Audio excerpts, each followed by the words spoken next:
भाई ये पाकिस्तान तुम्हारा है। इस पाकिस्तान का जो एटम बम है ना वो भी तुम्हारा है। आए जुर्रत करे कोई आंख उठाकर बांग्लादेश की तरफ देखने की, उसकी आंखें निकाल देंगे। যে পাকিস্তানের কাছ থেকে আমরা যদি প্রায় গোটা 20 শর্ট রেঞ্জ নিউক্লিয়ার মিসাইলস এটা বসানো খুব একটা কঠিন নয়। বন্ধুরা, ভারতের চোখ উপড়ে ফেলবে পাকিস্তান। ভারত যদি বাংলাদেশের দিকে তাকায় তাহলে ভারতের সেই চোখ আস্ত রাখবে না পাকিস্তান। এবার বাংলাদেশের পাশে বন্ধুর মতো হয়ে দাঁড়িয়েছে পাকিস্তান। এই পাকিস্তানের নেতা বলছে বাংলাদেশের দিকে ভারত যদি তাকায় তাহলে তার চোখ উপড়ে ফেলবে। তাছাড়া পাকিস্তানের এই নেতা বলছে পাকিস্তানের যে অ্যাটম বম রয়েছে সেই বমও নাকি বাংলাদেশকে দিবে তারা। কেউ যদি এক্সপেরিমেন্ট চালাইতে আসে বাংলাদেশের মানুষের উপরে, আমার তো মনে হয় যে তাদের নিজেদের অস্তিত্ব নিয়ে টানাটানি করবে ইনশাআল্লাহ। আমাদেরকে যারা কোণঠাসা বানায় রাখে, দাস বানায় রাখে, প্রেসারে রাখে, চাপে রাখে, দখলদারিত্বের মানসিকতা রাখে, খবরদারের মানসিকতা রাখে, ঘৃণা ভরে তাদের এই মাতবরি আমরা প্রত্যাখ্যান করব। আমাদের স্বাধীনতার জন্য হুমকির যে সমস্ত পদক্ষেপ তারা নেয় সেগুলোর বিরুদ্ধে আমরা প্রত্যেকটা মানুষ লড়বো ইনশাআল্লাহ। গত মাসেই পাকিস্তানের করাচি থেকে বন্দর নগরী চট্টগ্রামে সরাসরি এসেছিল পণ্য বোঝাই একটি জাহাজ। এক মাস যেতে না যেতেই বাংলাদেশে আবার আসলো সেই পাকিস্তানি জাহাজ। এক মাসের ব্যবধানে পাকিস্তানের করাচি থেকে আবার আসছে সেই জাহাজ। এবার কন্টেইনারের সংখ্যা এবং আমদানি পণ্যের হারও দ্বিগুণ। ভারত বাংলাদেশের স্বামী স্ত্রীর সম্পর্কে যেভাবে ফাটল ধরল, এবিসি নিউজের মূল্যায়ন। ভারতে পাকিস্তানিরা ঢুকে পড়েছে। বাংলাদেশের দিক তাকালেই ভারত এক নিমিষেই শেষ হয়ে যাবে, এমনটা জানিয়েছে কিন্তু পাকিস্তান। ভারতের অবস্থা চরম লেভেলের খারাপ। আজকের এই ভিডিওতে বিস্তারিত এবং প্রমাণের মাধ্যমে আপনারা সবকিছু দেখতে পারবেন। আশা রাখবো সম্পূর্ণ ভিডিওটি দেখবেন, একটু স্কিপ করবেন না। আমি আর বেশি কথা না বাড়িয়ে সরাসরি বিস্তারিত ভিডিওতে নিয়ে যাবো। তার আগে আপনাদের কাছে ছোট্ট একটা রিকোয়েস্ট রাখবো, যারা এরকম ভিডিও দেখতে পছন্দ করেন দ্রুত এই চ্যানেলটি সাবস্ক্রাইব করে আমাদের সাথেই থাকবেন। ইতিমধ্যে যারা সাবস্ক্রাইব করে দিয়েছেন তাদের জানাচ্ছি অসংখ্য ধন্যবাদ। প্রিয় দর্শক শ্রোতা, চলুন তাহলে এই ভিডিওতে একটি লাইক করে দিয়ে আমরা বিস্তারিত ভিডিওগুলো মোবাইলের স্ক্রিন থেকে ধারাবাহিকভাবে একের পর এক দেখে আসি। पाकिस्तान तुम्हारा है। इस पाकिस्तान का जो एटम बम है ना वो भी तुम्हारा है। आए जुर्रत करे कोई आंख उठाकर बांग्लादेश की तरफ देखने की, उसकी आंखें निकाल देंगे। যে পাকিস্তানের কাছ থেকে আমরা যদি প্রায় গোটা 20 শর্ট রেঞ্জ নিউক্লিয়ার মিসাইলস এটা বসানো খুব একটা কঠিন নয়। বন্ধুরা, ভারতের চোখ উপড়ে ফেলবে পাকিস্তান। ভারত যদি বাংলাদেশের দিকে তাকায় তাহলে ভারতের সেই চোখ আস্ত রাখবে না পাকিস্তান। এবার বাংলাদেশের পাশে বন্ধুর মতো হয়ে দাঁড়িয়েছে পাকিস্তান। এই পাকিস্তানের নেতা বলছে বাংলাদেশের দিকে ভারত যদি তাকায় তাহলে তার চোখ উপড়ে ফেলবে। তাছাড়া পাকিস্তানের এই নেতা বলছে পাকিস্তানের যে অ্যাটম বম রয়েছে সেই বমও নাকি বাংলাদেশকে দিবে তারা। ये पाकिस्तान तुम्हारा है। इस पाकिस्तान का जो एटम बम है ना वो भी तुम्हारा है।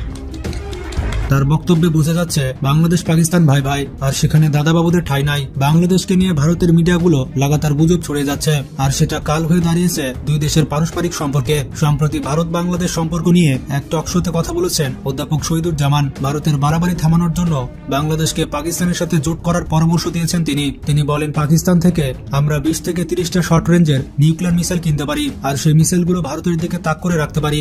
যে পাকিস্তানের কাছ থেকে আমরা যদি প্রায় গোটা 20 শর্ট রেঞ্জ নিউক্লিয়ার মিসাইলস এটা বসানো খুব একটা কঠিন নয়। তিনি আরো বলেন ভারত যখন শুনেছে আমরা পাকিস্তানের সাথে আলোচনা করছি তখন থেকে তারা রীতিমতো নড়ে চড়ে বসেছে। ভারত কখনো পাকিস্তানকে আক্রমণ করার সাহস পায়নি, কিন্তু পাকিস্তান বলে দিয়েছে ভারতকে যদি আমাদের 1 ইঞ্চি জমি তুমি নাও আমরা আণবিক অস্ত্র প্রথমে ব্যবহার। তিনি বলেন বাংলাদেশের কোস্টাল লাইন ভারত নিয়ন্ত্রণ করছে, আমরা চাইলেও তারা আমাদেরকে বের হতে দিবে না। আমাদের 2টা সাবমেরিন তারা কোস্ট এরিয়া থেকে বের হতে দেয় না। এছাড়া তিনি বলেন আমরা আন্তর্জাতিক রাজনীতিতে নেমেছি, আমাদের শচ অফ নো গ্রাউন্ডের মতো প্লেস আছে। আমরা এখানে চায়নার নেভিকে অপারেট করতে দিতে পারি, তারা এখানে তাদের সাবমেরিন রাখবে এবং 6 মাস ও 1 বছর এখানে রেখে তারা এক্সপেরিমেন্ট করবে। আমরা যদি পাকিস্তান আর চায়নার এই সুযোগগুলো কাজে লাগাতে পারি তাহলে ভারতের আচরণে এমনি সম্মান বেড়ে যাবে। তখন নরেন্দ্র মোদী ডক্টর ইউনুসকে এসে ভাই ভাই করবে। নরেন্দ্র মোদী তখন বলবে তুম তো হেভি ড্রাইভার হো ভাই।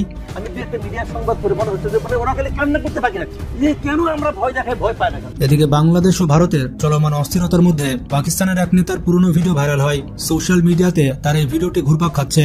এটি ভারতের গণমাধ্যমে ব্যাপকভাবে প্রচার করা হচ্ছে। এই ভিডিওতে সেই নেতা বলে বাংলাদেশের ভাইদেরকে বলছে পাকিস্তানের পরমাণু বোমা তোমাদের, কেউ যদি তোমাদের দিকে চোখ দিয়ে তাকায় তাহলে সেই চোখ উপড়ে ফেলা হবে, কেউ যদি তোমাদের উপরে হাত তুলে তার হাত ভেঙে দেওয়া হবে। जुर्रत करे कोई आंख उठाकर बांग्लादेश की तरफ देखने की, उसकी आंखें निकाल देंगे। आए कोई हाथ उठाए और बांग्लादेश की तरफ हाथ उठाने की कोशिश करे, उसका बाजू तोड़ देंगे हम इंशाल्लाह अल्लाह के फजल करम से। তিনি আরো বলেন আমরা আজ আমাদের বাঙালি ভাইদের জবাব দিচ্ছি, কারো সাহস থাকলে চোখ উঠে দেখুক। এমনকি পাকিস্তানে দাঁড়িয়ে তিনি বাংলাদেশের স্লোগান দেন। বন্ধুরা, বাংলাদেশ পাকিস্তান এখন ভাই ভাই। বাংলাদেশকে এখন সব ধরনের সাহায্য করতে প্রস্তুত পাকিস্তান। শেখ হাসিনা পতন হওয়ার পরে বাংলাদেশ পাকিস্তানের সম্পর্ক আস্তে আস্তে দৃঢ় হচ্ছে। আজকে ব্রিগেডিয়ার দাস, আপনি শুনছেন যে পরমাণু বোমার হুঁশিয়ারি দিচ্ছেন বাংলাদেশের প্রাক্তন সেনাকর্তা। চট্টগ্রাম যদি ভারতের অংশ হয়ে যায় তাহলে আমরা বলেছি। এমনকি ডক্টর মোহাম্মদ ইউনুস পাকিস্তানের সাথে বেশ কয়েকটি চুক্তিও করেছেন। চলুন এই বিষয়ে আপনাদের কিছু তথ্য দিই। ভারতের বিপক্ষে লড়াই করার জন্য সব ধরনের অস্ত্র সহযোগিতা এবং সব ধরনের সামরিক সহায়তা দিবে পাকিস্তান। বাংলাদেশের ঘনিষ্ঠ সামরিক বন্ধু হতে যাচ্ছে পাকিস্তান। বিষয়টি বাংলাদেশের জাতীয় নিরাপত্তার স্বার্থে গেম চেঞ্জার ভূমিকা পালন করবে। গত 17 বছর শেখ হাসিনা সরকার ভারতের ফর্মুলায় দেশ পরিচালনা করেছে। ফলে পাকিস্তানের সাথে সামরিক, রাজনৈতিক এবং কূটনৈতিক সম্পর্ক বাংলাদেশের নেই বলেই চলে। অথচ অতীতে বাংলাদেশের সামরিক বাহিনীর সাথে পাকিস্তানের সামরিক বাহিনীর অনেক মিল ছিল। বিশেষ করে বাংলাদেশ সেনাবাহিনীর সাথে পাকিস্তানের সেনাবাহিনীর বহুমুখী সম্পর্ক ছিল। তবে নতুন করে সম্পর্ক বুনতে শুরু করেছে বাংলাদেশের অন্তর্বর্তী সরকার। পাকিস্তান থেকে একের পর এক জাহাজ বাংলাদেশে ঢুকছে এবং সে সকল জাহাজে রয়েছে বাংলাদেশের নিত্য প্রয়োজনীয় দ্রব্য।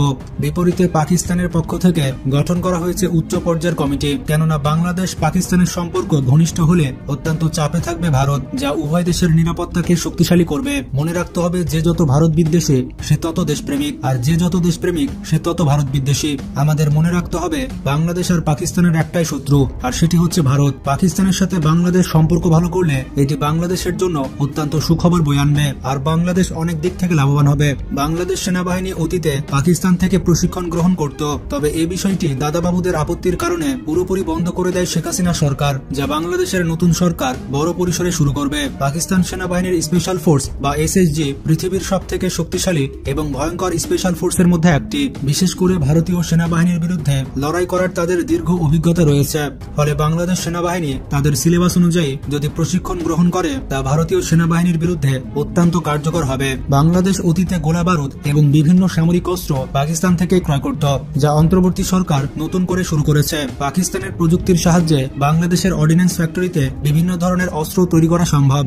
বাংলাদেশে নিযুক্ত পাকিস্তানের রাষ্ট্রদূত জানিয়েছে, বাংলাদেশকে তারা সকল ধরনের সাহায্য করতে আগ্রহী। তাই এখন থেকে পাকিস্তানে বিনা ভিসাতে যেতে পারবে বাংলাদেশের মানুষ। ফলে উভয় দেশের সামরিক সম্পর্কের পাশাপাশি রাজনৈতিক সম্পর্ক ঘনিষ্ঠ হবে। পাকিস্তান এবং বাংলাদেশের উভয় দেশের কৌশলগত প্রতিযোগী এবং শত্রু দেশ হচ্ছে ভারত। সুতরাং উভয় দেশের মধ্যে সামরিক সহ যে কোনো চুক্তি ভারতের জন্য মাথা ব্যথার কারণ হতে পারে। যেমনটা জানেন, পাকিস্তানের মিসাইল ভান্ডার অনেক সমৃদ্ধ। ইরানের মতো তাদের হাতে বিশাল ভয়ঙ্কর মিসাইল রয়েছে। পাকিস্তান বিভিন্ন পাল্লার মিসাইল তৈরিতে সক্ষম। পাকিস্তানের সহযোগিতায় বাংলাদেশের বহরে ভয়ঙ্কর সব মিসাইল যুক্ত হতে পারে। পাকিস্তান সবসময় চাইবে বাংলাদেশ শক্তিশালী অস্ত্র কিনুক, কারণ শক্তিশালী বাংলাদেশ কখনো ভারতের কাছে মাথা নত করবে না, যা পরোক্ষভাবে পাকিস্তানকে শক্তিশালী করবে। এটাই হচ্ছে সামরিক কূটনীতি। সুতরাং পাকিস্তানের সহযোগিতায় মধ্যম পাল্লার মিসাইল বাংলাদেশেই তৈরি করা সম্ভব। বাংলাদেশের কাছে 300 থেকে 700 কিলোমিটার রেঞ্জের ব্যালিস্টিক মিসাইল এই মুহূর্তে অত্যন্ত প্রয়োজন, কারণ ভারত এবং মিয়ানমারের কৌশলগত অঞ্চল রাজধানী বাংলাদেশের মিসাইল রেঞ্জের আওতায় থাকলে ভারত এবং মিয়ানমার বাংলাদেশে সহজে আক্রমণ করবে না। আর যদি তারা হামলাও করে, তাহলে বাংলাদেশ পাল্টা জবাব দিতে পারবে। বাংলাদেশের রাজধানীতে পার্শ্ববর্তী দেশ মিয়ানমার এবং ভারত মিসাইল হামলা করতে সক্ষম, কারণ দুই দেশের কাছেই সে রেঞ্জের মিসাইল রয়েছে। অথচ বাংলাদেশ এই দিক থেকে পিছিয়ে আছে, যা কোনোভাবেই কাম্য নয়। তবে এখানে একটি ব্যাপার হচ্ছে, কোন দেশ সহজে মিসাইল রপ্তানি করে না, বিশেষ করে 300 কিলোমিটার বা তার উপরের রেঞ্জের মিসাইল পাওয়া কঠিন। তবে একমাত্র স্বার্থ রয়েছে এমন দেশে এই ব্যালিস্টিক মিসাইল পাওয়া যায়। সুতরাং পাকিস্তানি হতে পারে বাংলাদেশের জন্য সেই কাঙ্ক্ষিত দেশ। কেউ যদি এক্সপেরিমেন্ট চালাইতে আসে বাংলাদেশি মানুষের উপরে, আমার তো মনে হয় যে তাদের নিজেদের অস্তিত্ব নিয়ে টানাটানি পড়বে ইনশাআল্লাহ। আমাদেরকে যারা কোণঠাসা বানায় রাখে, দাস বানায় রাখে, প্রেসারে রাখে, চাপে রাখে, দখলদারিত্বের মানসিকতা রাখে, খবরদারের মানসিকতা রাখে, ঘৃণা ভরে তাদের এই মাতবরি আমরা প্রত্যাখ্যান করব। আমাদের স্বাধীনতার জন্য হুমকির যে সমস্ত পদক্ষেপ তারা নেয়, সেগুলোর বিরুদ্ধে আমরা প্রত্যেকটা মানুষ লড়বো ইনশাআল্লাহ। সম্প্রতি কিছু উগ্র ভারতীয়দের দেখা যাচ্ছে, তারা আমাদের দেশকে দখল করার জন্য উঠে পড়ে লেগেছেন। তাদের সুরে গান গাইছেন আমাদের দেশের কিছু লোক। এ বিষয়ে আপনার মতামত কি?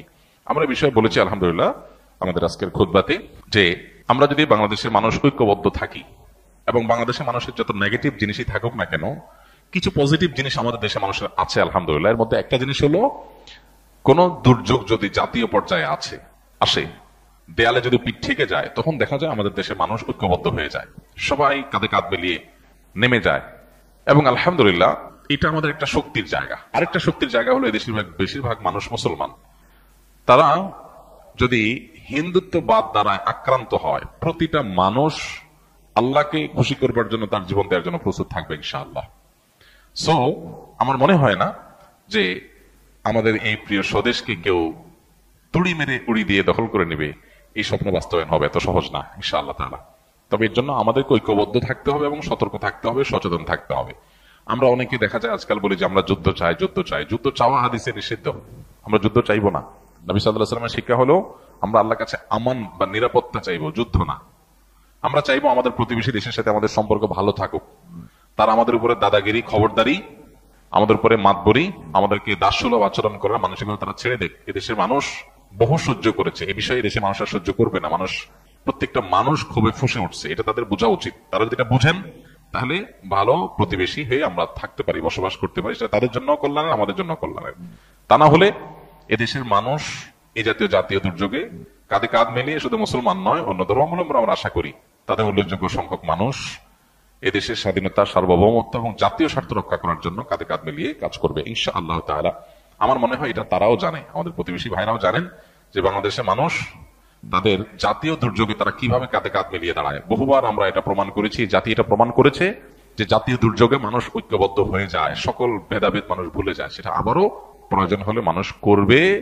কিন্তু কেউ যদি এক্সপেরিমেন্ট চালাইতে আসে বাংলাদেশি মানুষের উপরে, আমার তো মনে হয় যে তাদের নিজেদের অস্তিত্ব নিয়ে টানাটানতে পড়বে ইনশাআল্লাহ।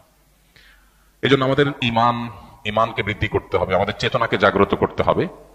অ্যাজ এ মুসলমান আমাদের মধ্যে এই মানসিকতা থাকতে হবে যে আমরা আল্লাহর জন্য আমাদের জীবনও প্রয়োজনে দিতে আমরা প্রস্তুত। আমাদেরকে যারা কোণঠাসা বানায় রাখে, দাস বানায় রাখে, প্রেসারে রাখে, চাপে রাখে, দখলদারিত্বের মানসিকতা রাখে, খবরদারের মানসিকতা রাখে, ঘৃণা ভরে তাদের এই মাতবরি আমরা প্রত্যাখ্যান করব। আমাদের স্বাধীনতার জন্য হুমকির যে সমস্ত পদক্ষেপ তারা নেয় সেগুলোর বিরুদ্ধে আমরা প্রত্যেকটা মানুষ লড়বো ইনশাআল্লাহ। গত মাসেই পাকিস্তানের করাচি থেকে বন্দর নগরী চট্টগ্রামে সরাসরি এসেছিল পণ্য বোঝাই একটি জাহাজ। 1 মাস যেতে না যেতেই বাংলাদেশে আবার আসলো সেই পাকিস্তানি জাহাজ। গতবারে এই জাহাজে যে পরিমাণ পণ্য বাংলাদেশে এসেছিল, এবার তার থেকে অনেক বেশি জিনিস এসেছে বলেও জানা গেছে। কাল রাতে এই জাহাজ চট্টগ্রাম বন্দরের জলসীমায় পৌঁছায়, কিন্তু ওই জাহাজে কি কি পণ্য আছে সেটা এখনো জানানো হয়নি। পতিত শেখ হাসিনা দেশ ছাড়ার পর বদলে গিয়েছে বাংলাদেশের ছবি। মোহাম্মদ ইউনূসের নেতৃত্বাধীন অন্তর্বর্তী সরকার এখন পাকিস্তানের সঙ্গে সম্পর্ক আরো সুদৃঢ় করতে চাইছে। আর পাকিস্তানের সঙ্গে বাংলাদেশের সম্পর্ক নতুন মাত্রায় যোগ হওয়ায় উদ্বেগ বেড়েছে ভারতের পুরনো শত্রু ভাবা হয় পাকিস্তানকে। আর সেই দেশের সঙ্গেই কিনা ডক্টর ইউনূসের সরকার সখ্যতা বাড়াচ্ছে, আর সেটা ভালো চোখে দেখছে না প্রতিবেশী দেশ ভারত। গত মাসেই করাচি থেকে পণ্য বোঝাই জাহাজ প্রথমবারের মতো এসেছিল চট্টগ্রাম বন্দরে। তাতে ছিল 370টি কন্টেইনার। এর মধ্যে পাকিস্তান থেকে 297টি কন্টেইনারে করে পণ্য এসেছিল বলে জানা গেছে। আর এবার আরো বেশি পণ্য নিয়ে করাচি থেকে চট্টগ্রামে এসেছে সেই জাহাজ। এই জাহাজটিতে 825টি কন্টেইনারে পণ্য রয়েছে বলে জানিয়েছেন চট্টগ্রাম বন্দরের আধিকারিকরা। তবে তাতে কি পণ্য আছে সেটা এখনো জানা যায়নি বলেও জানিয়েছেন তারা। চট্টগ্রাম বন্দরের সচিব জানিয়েছেন ওই জাহাজটি গতকাল চট্টগ্রাম বন্দরের জলসীমায় পৌঁছায়। শনিবার বা রবিবার ওই বন্দরের জেটিতে পণ্য খালাস করার কথাও আছে। সেখানে কি কি পণ্য আছে তা জানা যাবে শিপিং কোম্পানি অনলাইনে বিস্তারিত বিবরণ জমা দেওয়ার পরে। এবার করাচি থেকে আসা ওই জাহাজে সোডা অ্যাশ, চুনা পাথর ও ডলোমাইটের মতো জিনিসের পাশাপাশি শিল্পের জন্য কাঁচামাল এবং কাপড়, পেঁয়াজ, আলুর মতো নিত্যপণ্য ছিল বলেও জানিয়েছে বন্দর কর্তৃপক্ষ। ভারত বাংলাদেশ স্বামী স্ত্রীর সম্পর্কে যেভাবে ফাটল ধরলো, এবিসি নিউজের মূল্যায়ন। বিগত কয়েক দশক ধরে মুসলিম সংখ্যাগরিষ্ঠ বাংলাদেশ এবং হিন্দু সংখ্যাগরিষ্ঠ ভারত ঘনিষ্ঠ সম্পর্ক উপভোগ করেছে, কিন্তু এ বছরের শুরুতেই সম্পর্কের টানাপোড়েন শুরু হয়। সরকারি চাকরিতে কোটার বিরুদ্ধে যে শান্তিপূর্ণ ছাত্র বিক্ষোভ শুরু হয়েছিল তা বাংলাদেশের কর্তৃত্ববাদী প্রধানমন্ত্রী শেখ হাসিনাকে ক্ষমতাচ্যুত করার জন্য দেশব্যাপী আন্দোলনে পরিণত হয়। এই প্রতিবাদকে বিশ্বের প্রথম জেনারেল জেড বিপ্লব হিসেবে বর্ণনা করা হয়েছে, যার ফলস্বরূপ হাসিনা একটি হেলিকপ্টারে চড়ে দেশ ছেড়ে পালিয়ে যান এবং দিল্লিতে আশ্রয় নেন। পরের মাসগুলোতে বাংলাদেশে একজন হিন্দু সন্ন্যাসীকে গ্রেফতার এবং ভারতের একটি বাংলাদেশি কনসুলেটে জনতার হামলা দুই দেশের মধ্যে ক্ষোভের জন্ম দেয়। এখন দক্ষিণ এশিয়ার এই দুই দেশের মধ্যে সম্পর্কের অবনতি হয়েছে, বেড়েছে ধর্মীয় উত্তেজনা। আয়রন লেডি শেখ হাসিনার কট্টর শাসনের অধীনে ভারত দীর্ঘদিন ধরে বাংলাদেশকে তার অন্যান্য দক্ষিণ এশিয়ার প্রতিবেশীদের তুলনায় অনেক বেশি স্থিতিশীল অংশীদার বলে মনে করে এসেছে। আফগানিস্তান, পাকিস্তান এবং শ্রীলঙ্কা সকলেই সাম্প্রতিক রাজনৈতিক ও অর্থনৈতিক উত্থান পতনের সাক্ষী থেকেছে। কিন্তু হাসিনার 15 বছরের শাসনামল আগস্টে আকস্মিকভাবে শেষ হওয়ার পর বাংলাদেশে নোবেল বিজয়ী অর্থনীতিবিদ ডক্টর মোহাম্মদ ইউনূসের নেতৃত্বে একটি অন্তর্বর্তী সরকার গঠন করা হয়। যাকে আবার হাসিনা বিরোধী বলে মনে করা হয়। হিন্দুরা বাংলাদেশের 174 মিলিয়ন জনসংখ্যার প্রায় 10% এবং তাদের অনেকেই হাসিনার তথাকথিত ধর্মনিরপেক্ষ আওয়ামী লীগকে সমর্থন করেছিল। হাসিনা ক্ষমতা থেকে বিতাড়িত হবার পর দাঙ্গাবাজরা আওয়ামী লীগের প্রতীক এবং কিছু ক্ষেত্রে হিন্দুদের টার্গেট করেছিল। হিউম্যান রাইটস ওয়াচের deputy Asia director Meenakshi Ganguly আগস্টের রিপোর্ট করেছেন যে বাংলাদেশের বেশ কয়েকটি এলাকায় হিন্দু সম্প্রদায়ের সদস্যদের উপর হিংসাত্মকভাবে আক্রমণ করা হয়েছে, তাদের বাড়িঘরে অগ্নিসংযোগ করা হয়েছে, মন্দির ভাঙচুর করা হয়েছে এবং দোকান লুট করা হয়েছে। সেই সময় ডক্টর ইউনূস সংখ্যালঘুদের বিরুদ্ধে এই সহিংসতার নিন্দা করেছিলেন। হামলা বন্ধ না হলে পদত্যাগ করার হুমকি দিয়েছিলেন। বলেছিলেন, সহিংসতা আমাদের শত্রু, দয়া করে আরো শত্রু তৈরি করবেন না, শান্ত হন, দেশ করার জন্য প্রস্তুত হন। তবুও ভারত ডক্টর ইউনূসের সরকারের বিরুদ্ধে হিন্দুদের আক্রমণ থেকে রক্ষা করার জন্য যথেষ্ট পদক্ষেপ না নেওয়ার অভিযোগ করেছে। এর মধ্যে নভেম্বরের শেষের দিকে বাংলাদেশের একজন হিন্দু সন্ন্যাসীকে রাষ্ট্রদ্রোহিতার অভিযোগে গ্রেফতার করা হয়, যা ঢাকা ও দিল্লির মধ্যে একটি বড় কূটনৈতিক উত্তেজনা সৃষ্টি করে। অক্টোবরে এক সমাবেশে বাংলাদেশের পতাকাকে অসম্মান করার অভিযোগে হিন্দু নেতা চিন্ময় কৃষ্ণ দাস প্রভুকে গ্রেফতার করা হয়, কিন্তু সমর্থকরা বিশ্বাস করেন যে তাকে লক্ষ্যবস্তু করা হয়েছিল কারণ তিনি তার দেশে হিন্দুদের বিরুদ্ধে হামলার বিষয়ে সোচ্চার হয়েছিলেন। ডক্টর ইউনূস সম্প্রতি একটি ভারতীয় সংবাদ সংস্থাকে বলেছেন যে হিন্দুদের বিরুদ্ধে সহিংসতার দাবিগুলো অতিরঞ্জিত ছিল, যা ভারতে ক্ষোভের জন্ম দিয়েছে। ইতিমধ্যে ভারতের কট্টরপন্থী হিন্দু গোষ্ঠী এবং বাংলাদেশের কট্টরপন্থী মুসলিম গোষ্ঠীগুলো একে অপরের বিরুদ্ধে বিক্ষোভ প্রদর্শন করে চলেছে এবং দুদেশের সরকার যারা দীর্ঘদিন ধরে উষ্ণ সম্পর্ক উপভোগ করে এসেছেন সেই ক্ষতি নিয়ন্ত্রণের চেষ্টা জারি রেখেছে। সিঙ্গাপুরের national university of south Asian studies ইনস্টিটিউটের রিসার্চ ফলো অমিত রঞ্জন বলেন, বাংলাদেশিদের মনে এই অনুভূতি সবসময় থাকে যে ভারত বাংলাদেশের বিষয়ে খুব বেশি হস্তক্ষেপ করে। হাসিনার কর্তৃত্ববাদী শাসনকে ভারতীয় এস্টাবলিশমেন্ট সমর্থন করেছিল বলেও তাদের মধ্যে ক্ষোভ রয়েছে। বাংলাদেশ পিস অবজারভেটরির গবেষক খন্দকার তাহমিদ রিজওয়ান বলেছেন, বাংলাদেশের সঙ্গে ভারতের সম্পর্ক শুধুমাত্র হাসিনার আওয়ামী শাসন আমলের সাথে উষ্ণ ছিল, সাধারণ মানুষের সাথে নয়। আমরা বাংলাদেশ ভারতের দ্বিপাক্ষিক সম্পর্ককে স্বামী স্ত্রীর সম্পর্ক বলে উপহাস করতাম। ইতিমধ্যে ভারতের হিন্দু জাতীয়তাবাদী ডক্টর ইউনূসের কুশপুত্তলিকা পুড়িয়েছে এবং বাংলাদেশের পতাকার অবমাননা করেছে। বিষয়টি বাংলাদেশে ভারতের প্রতি ক্ষোভ দ্বিগুণ বাড়িয়ে দিয়েছে। ডিসেম্বরের শুরুতে প্রায় 50 জন বিক্ষোভকারী উত্তর পূর্ব ভারতের শহর আগরতলায় বাংলাদেশি কনসুলেটে প্রবেশ করে বিক্ষোভ দেখায়। ভারতীয় কর্তৃপক্ষ 7 বিক্ষোভকারীকে গ্রেফতার করেছে এবং ঘটনাটিকে গভীরভাবে দুঃখজনক বলে উল্লেখ করেছে। এছাড়াও এই মাসের শুরুর দিকে ভারতের পররাষ্ট্র সচিব বিক্রম মিশ্রি ডক্টর ইউনূসের সঙ্গে দেখা করতে এবং সম্পর্কের বরফ গলাতে ঢাকায় গিয়েছিলেন। আগস্টে হাসিনা দিল্লিতে পালিয়ে যাওয়ার পর থেকে এটি ছিল দুই দেশের মধ্যে সর্বোচ্চ পর্যায়ের সফর। বাংলাদেশের রাজনীতিতে শেখ হাসিনা এবং খালেদা জিয়া এই দুজনকে নতুন করে পরিচয় করে দেওয়ার দরকার নেই। তাদের রাজনৈতিক কর্মকাণ্ড, সফলতা এবং ব্যর্থতা, এটা মোরলেস বাংলাদেশে যারা রাজনীতির ABCD জানেন তারাও জানেন। কোন প্রেক্ষাপটে তারা রাজনীতিতে এলেন এবং রাজনীতির পূর্বে তাদের শিক্ষা দীক্ষা, পারিবারিক জীবন, তারপর আরও যা কিছু রয়েছে, এগুলো নিয়ে প্রতিপক্ষ অর্থাৎ বেগম খালেদা জিয়ার প্রতিপক্ষ আবার শেখ হাসিনার প্রতিপক্ষ, তারা যে নিন্দাবাদ বা যে কুৎসা যা কিছু রচনা করেছেন সব কিছুকে ছাপিয়ে তাদের যে কর্ম এবং তাদের যে সফলতা, এটি নিন্দুকের মুখে ছাই দিয়েছে। প্রতিপক্ষের নিকট তারা যতই নিন্দনীয় হন না কেন, এই দুজন রমণী তাদের দলের জন্য এতটাই অপরিহার্য টিল নাও। আমি এখন সেই যে অপরিহার্যতা সেই বিষয় নিয়ে কিছু কথা বলে তারপর তাদের দুজনের যে নিয়তি, সেই নিয়তিকে তুলনা করে বলার চেষ্টা করব যে আমাদের মানব জীবনে, রাজনীতির ক্ষেত্রে, অর্থনীতির ক্ষেত্রে, সমাজের ক্ষেত্রে আমরা কতটুকু নিজের কর্মকাণ্ড দ্বারা পরিচালিত হই এবং কতটুকু নিয়তি দ্বারা পরিচালিত হই। অনেকে অনেক কথা বলে থাকেন যে এই আমার যে দুহাত, এই দুহাতের কর্মই আমার তকদির এনে দেবে, পরিশ্রম সকল সৌভাগ্যের প্রসূতি, ইত্যাদি আরো অনেক কিছু। আচ্ছা বলেন তো যে আপনি যদি এখন ব্রিটেনের রাজকুমার হতে চান, সৌদি আরবের রাজপুত্র হতে চান, তাহলে আপনি কোন কর্মের কারণে এখানে আপনি পৌঁছাতে পারবেন? কিংবা আপনি যদি এখন শাহবাগের মোড়ে যে ভিক্ষুক, পঙ্গু, অথর্ব, যাকে গাড়িতে ঠেলে ঠেলে নেওয়া হচ্ছে, আপনি যদি ওভাবে পঙ্গু হয়ে জন্ম নিতে চান, তাহলে আপনার কোন কর্ম দ্বারা আপনি মাতৃগর্ভ থেকে অন্ধ, খোড়া এবং বধির হয়ে বা বিকলাঙ্গ হয়ে আপনি জন্ম নেবেন? তাহলে জীবনে এরকম প্রায় সব কিছুতেই আপনি নিয়তির একটা আপনি সিদ্ধান্ত পাবেন যেখানে আপনার আসলে করার কিছুই ছিল না। নিয়তি যখন আপনাকে ডাক দেয়, আপনার সামনে সব কিছু একেবারে আপনার এমনভাবে চলে আসে, হোক তার সফলতা, হোক কিংবা সেটি ব্যর্থতা, হোক সেটা রাজনীতি, হোক সেটা অর্থনীতি, তো আপনি সেটা আপনাকে ভোগ করতেই হবে। কিন্তু আমরা যেটি করি সেটি হলো, যখন আমরা সফল হই তখন 10 মুখে বলতে থাকি যে এই কারণে সফল হয়েছি, আমার শিক্ষা, আমার দীক্ষা, আমার পরিশ্রম আমাকে এ পর্যায়ে নিয়ে এসেছে। এবং আমরা বিভিন্ন মানুষকে এই বিষয়ে মানে জ্ঞান দিতে থাকি, এই আমার এটা হলো, তোমার এটা হলো না, দেখো আমি কি করেছি, তুমি এটা পারলে না, ইত্যাদি। আবার যখন আমরা ব্যর্থ হই, অনেক পরিশ্রম সত্ত্বেও আমরা ব্যর্থ হই, তখন আমরা আল্লাহকে গালাগালি করি, নিয়তিকে গালাগালি করি যে আমরা তো সবই করে রেখেছিলাম, কিন্তু এই কারণে এটা হলো না।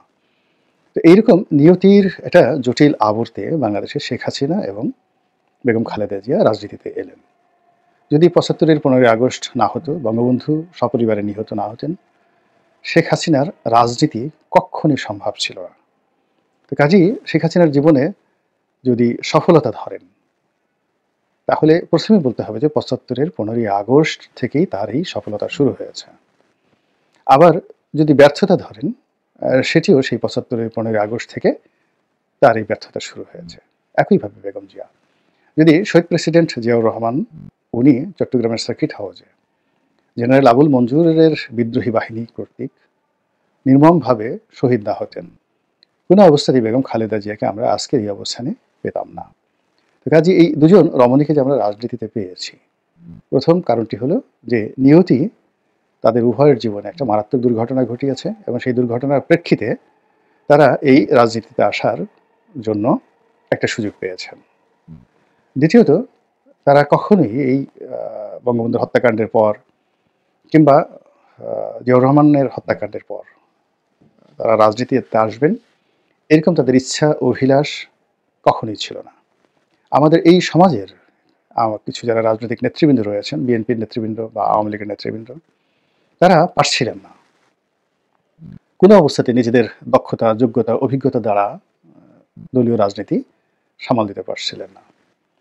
তারাই বেগম খালেদা জিয়াকে এনেছেন, তারাই শেখ হাসিনাকে এনেছেন। এবং এখানে ওই যে জন্মের যে সূত্র কিংবা বৈবাহিক যে সূত্র, এই দুটো নিয়ামক হিসেবে নিয়তি রীতিমতো এই দুই ভদ্রমহিলাকে কাছে নিয়ে এসেছেন।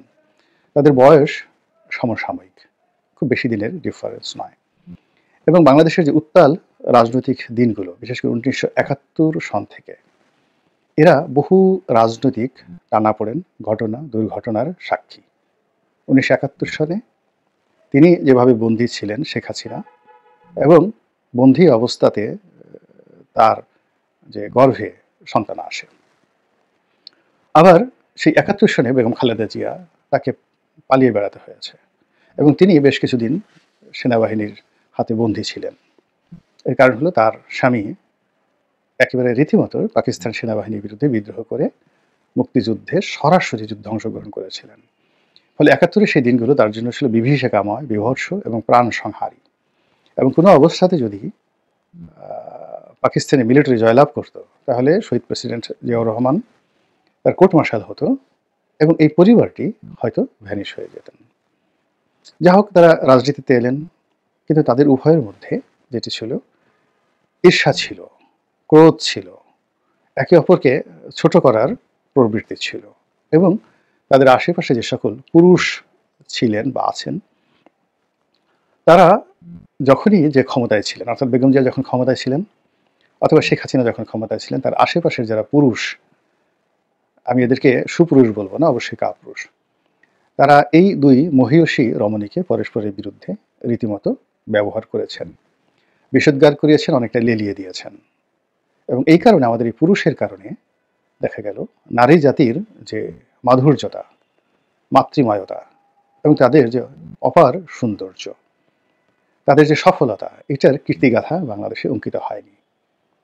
ফলে একটা সময় নারী নেতৃত্ব হারাম, তারপর দুজন সম্পর্কেই জাতীয় জীবনে নানা রকম নেতিবাচক কথা বলা হয়ে থাকে বা বলা হয়েছিল। এখন তারা উভয়ই একেবারে জীবন সায়াহ্নে এসে পৌঁছে গেছেন, এবং এতটা জীবন সায়াহ্নে এসে পৌঁছে গেছেন যে বেগম খালেদা জিয়ার পক্ষে নতুন করে রাজনীতি করার, সিংহাসনে বসা, রাষ্ট্র পরিচালনা করা এটি একেবারে অসম্ভব একটি বিষয়। আবার শেখ হাসিনার দমন এবং পীড়নের কারণে, পুরো আওয়ামী লীগের দমন পীড়নের কারণে বিএনপির নেতাকর্মী যেভাবে রাজনীতি থেকে, যে প্র্যাকটিক্যাল রাজনীতি থেকে তারা যে সাহস, শক্তি, নেতৃত্বের যে জায়গাগুলো অর্জন করবে সেই জায়গাগুলো তারা যাকে বলা হয় হারিয়ে ফেলেছেন। এখন নতুন প্রজন্মের যারা ছাত্রদল বা যুবদল হবে তাদেরকে আবার নতুন করে রাষ্ট্র পরিচালনা শিখতে হবে, রাজনীতি শিখতে হবে।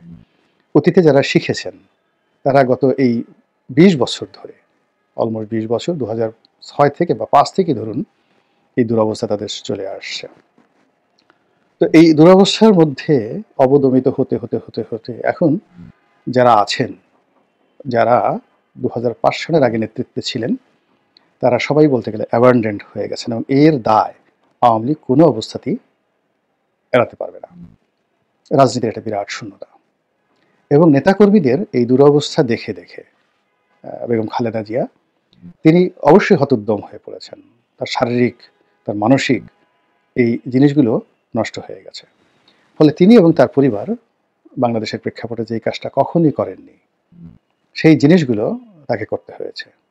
শেখ হাসিনার সঙ্গে সমঝোতা করতে হয়েছে, এবং সমঝোতা করে জেলখানা থেকে বের হতে হয়েছে, এবং জীবনের শেষ সময়গুলো পর্যন্ত তিনি তার যে ভাড়া করা বাড়ি গুলশানে, সেখানে তিনি নীরবে নিভৃতে সময় কাটানোর চেষ্টা করছেন। দেশের পরিবর্তিত পরিস্থিতিতে তিনি খুশি, আনন্দিত, কিন্তু শরীর আর পেরে উঠছে না। তিনি অফিসে যাওয়ার চেষ্টা করছেন না, বাসায় তিনি রাষ্ট্রদূতদের সঙ্গে দেখা করছেন, দলীয় কিছু নেতাকর্মীদের সঙ্গে দেখা করছেন, একান্ত আপনজনদের সঙ্গে দেখা করছেন, কিন্তু কোনো অবস্থাতেই তার যে ঝাঁঝালো বক্তব্য, তার যে আপসহীনতা, তার যে কণ্ঠ, এই জিনিসগুলো জনগণ শুনতে পাচ্ছে না। ফলে কি হলো, সুদীর্ঘ জীবন, যে জীবনটি ছিল বর্ণালী, এমন বর্ণালী জীবন বাংলাদেশে খুব কম মহিলার জীবনে আসে। তিনি একজন সেকেন্ড লেফটেন্যান্টের স্ত্রী হিসেবে তার জীবন শুরু করেছিলেন, ক্যাপ্টেনের স্ত্রী হিসেবে।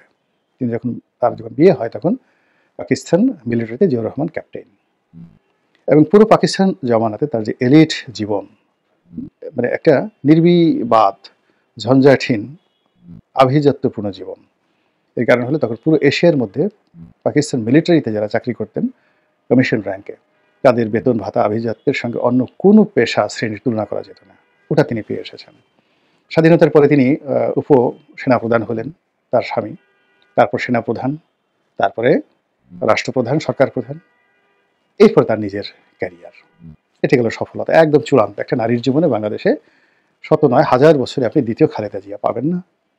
আবার ট্রাজেডি যদি ধরেন, তার জীবনের সমস্ত প্রাপ্তি, সেই প্রাপ্তির সঙ্গে যদি তার ট্রাজেডি ধরেন, তার ছোট সন্তানের মৃত্যু, যাকে তিনি খুবই স্নেহ করতেন, তার বড় সন্তানের প্রবাস জীবন, এবং বড় সন্তানের শারীরিক অসুস্থতা, বিশেষ করে 1/11-এর সময় তার সঙ্গে যে আচরণ করা হয়েছে, এবং যা আমরা শুনি এবং যে সকল ছবি চলে এসেছে, তাকে যে পরিমাণে নির্যাতন করা হয়েছে, মা হিসেবে এটি কোনো অবস্থাতেই তার জন্য সহনীয় ছিল না।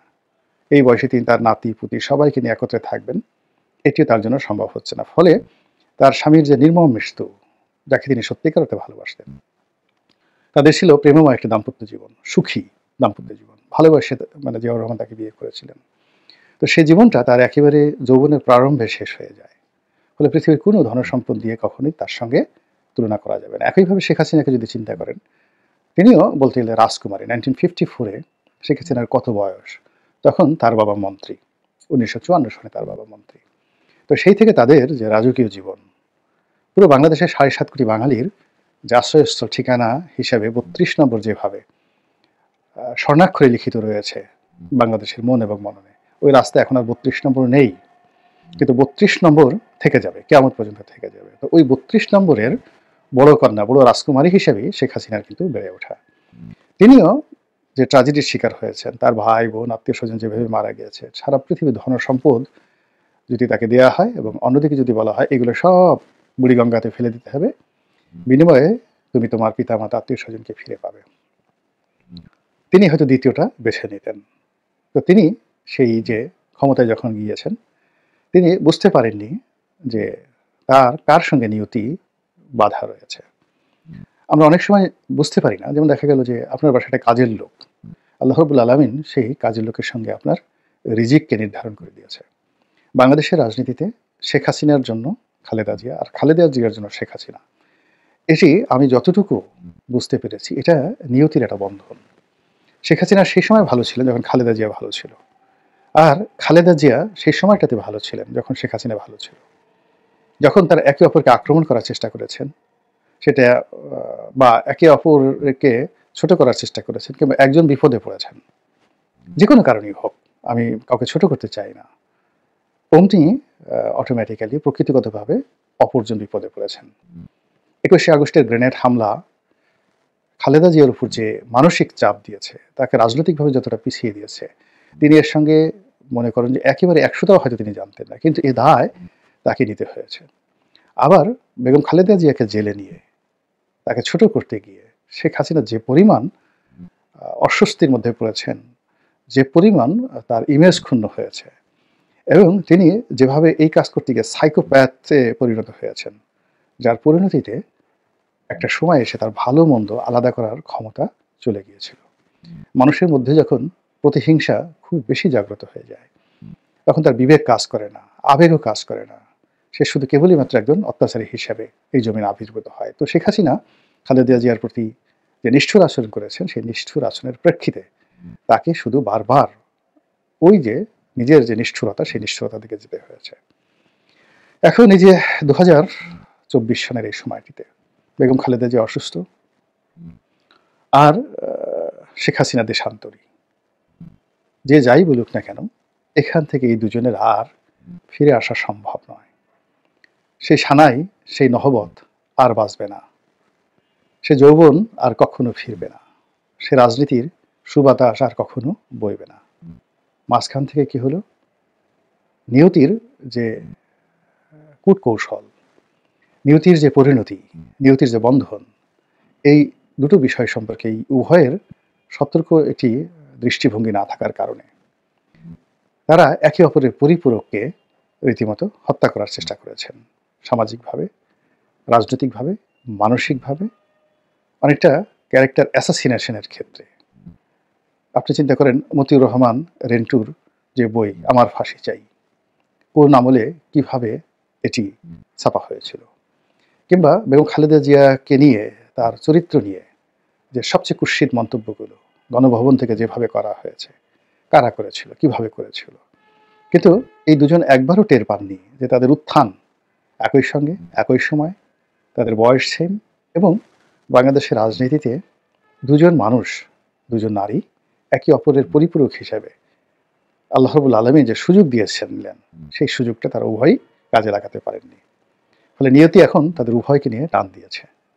যতই আমরা চেষ্টা করি না কেন, এই নিয়তির খপ্পর থেকে তাদেরকে উদ্ধার করে সাবেক অবস্থাতে ফিরিয়ে এনে আনন্দ এবং উল্লাসে মেতে ওঠার মতো অবস্থা এখন আর নেই। আল্লাহ তাদের এই জীবন থেকে আমাদেরকে শিক্ষা গ্রহণ করার তৌফিক এনায়েত করুন। প্রিয় দেশবাসী, শুরু থেকে শেষ পর্যন্ত যারা এই ভিডিওটি দেখেছেন সকলকে জানাই অসংখ্য অসংখ্য ধন্যবাদ। যারা এরকম নিউজ ভিডিও পেতে পছন্দ করেন তারা অবশ্যই এই চ্যানেলটি সাবস্ক্রাইব করে পাশে থাকা বেল আইকনটি বাজিয়ে দিবেন। যারা এখন এই ভিডিওটি শেয়ার করেননি, এই ভিডিওটি দ্রুত শেয়ার করে সকলকে দেখার সুযোগ করে দিন। আজকের মতন এই পর্যন্ত, দেখা হচ্ছে পরবর্তী কোনো ভিডিও নিয়ে ইনশাল্লাহ।